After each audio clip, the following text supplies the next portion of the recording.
Hey, this is Dr. Matt Parker, Holistic Functional Veterinarian. So I recently did a podcast or video interview with Rob Ryan, the founder of Gussy's Gut, which is a soil-based fermented probiotic for pets. And he developed it alongside world-renowned veterinary medical doctor Ian Billinghurst.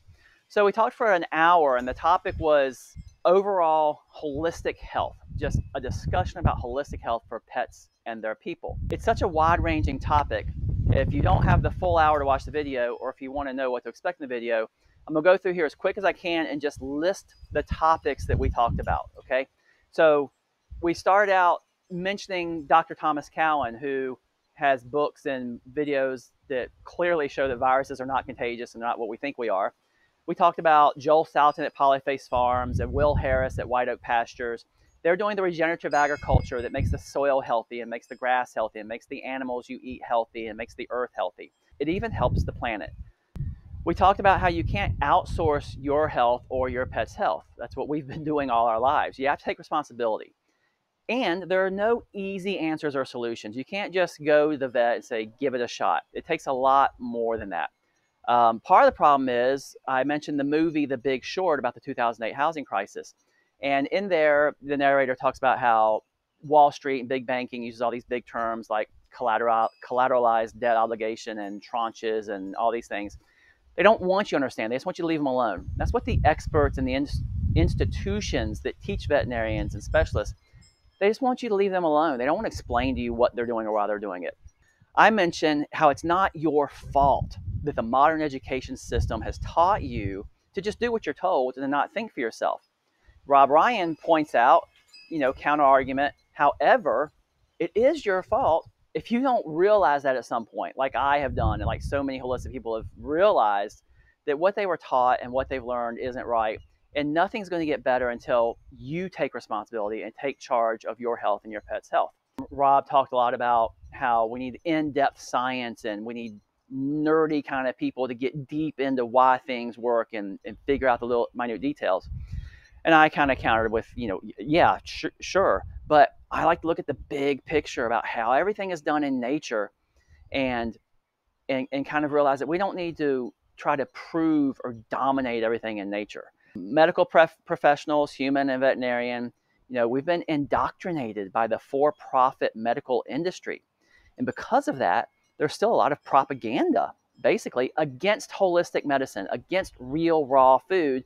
And those are the things that make you healthy. And we talked about how much we don't know. Rob pointed out, for example, it's only 10 or 20 years ago that we thought the human appendix was just, you didn't have a purpose or nobody cared about it. And in fact, it does have a purpose and it makes probiotics and it's supposed to be there for a reason.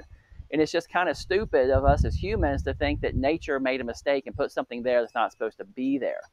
We talked about how there is no waste in nature. Nature doesn't make mistakes.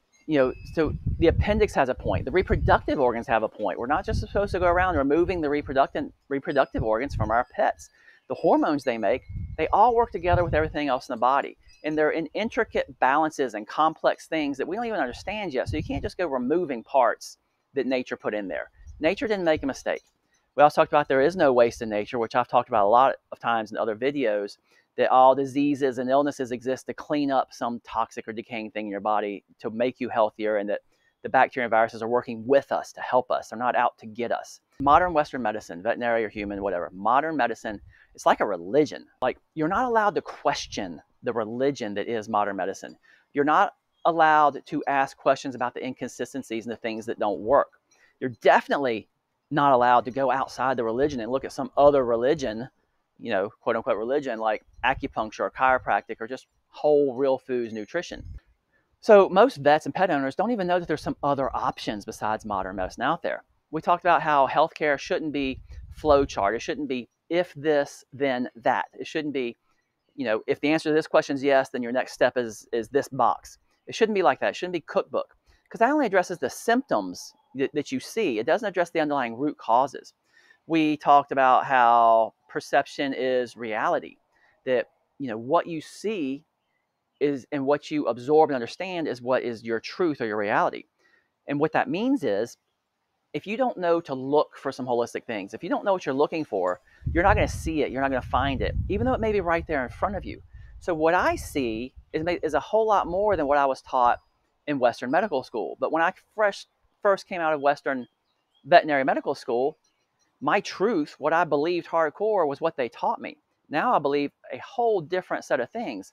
And that truth is my reality. But I wouldn't have seen that reality if I hadn't been taught by others to look for it.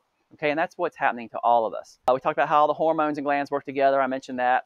Then we got off a little bit on EMFs, electromagnetic fields, which are everywhere. They're in the electrical wiring. You know, the biggest deal about all those right now is all the Wi-Fi in your home and the cell phone technology and the 5G and all the Starlink satellites. You know, we're just inundated with it, and you can't escape it, unfortunately. So we just have to try to take steps to understand what's doing to us, and to try to avoid it and protect yourself from EMFs. Some examples are the Nest thermostats are constantly communicating with your cell phone and other things in your house. The smart homes, the refrigerator and the washer and all the appliances are communicating with each other.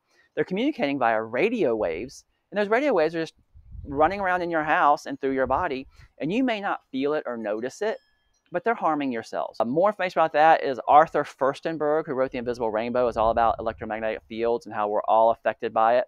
We talked about how, I just sort of mentioned, understanding the problem and understanding what's happening to the body that's making the body sick, and understanding the problem is more valuable from a holistic healing point of view than trying to solve the problem. You're not trying to solve the problem. You're trying to understand where the problem came from and raise awareness of that, because you've got to correct the things that made the problem happen. And if you do that, the problem goes away naturally. It's not about solving the problem. It's about understanding why the problem happens and then trying to change those things. Okay? Then we talked about something that I haven't really talked much about before, but I'm going to make a video about it. We talked about water, and I talk a lot about water, but anybody who's known me or talked to me in the past 6 or 8 years since I've become holistic, I've always talked about food, gut health. That's the root cause, the foundation of all health, of all issues, no matter what's wrong with you. And I believe that. That's still true. But water is just as important as gut health and food, and maybe even more important, okay? The example for that is, as a human, you can live without food for maybe 30 days. You know, dogs can live months without food because they're such great survivors. But you can't live more than a few days without water. You know, water, the cleanliness, the sourcing, where it came from, how it is in nature, that it's alive and not dead, all these things may be equally or even more important than the food we eat. So that's crazy. And we finished with every modern convenience, like the cell phone technology and the smart homes and all, and every modern thing that we call convenience that makes our life easier is definitely harming us and our pets. There's no doubt about it. It's definitely not helping us. So a little bit more detail about this in the full hour podcast with him. There's a link on YouTube to it below. If you want to shorten it a little bit to less than an hour, both Rob and I don't talk very fast. I'm talking much faster right now than we do in our conversation. So you could probably speed it up to like 1 1/4 speed to get through it a little quicker if you want to. But I think it's worth a watch. So that's why I'm giving you the rundown here. Thanks for listening. Bye.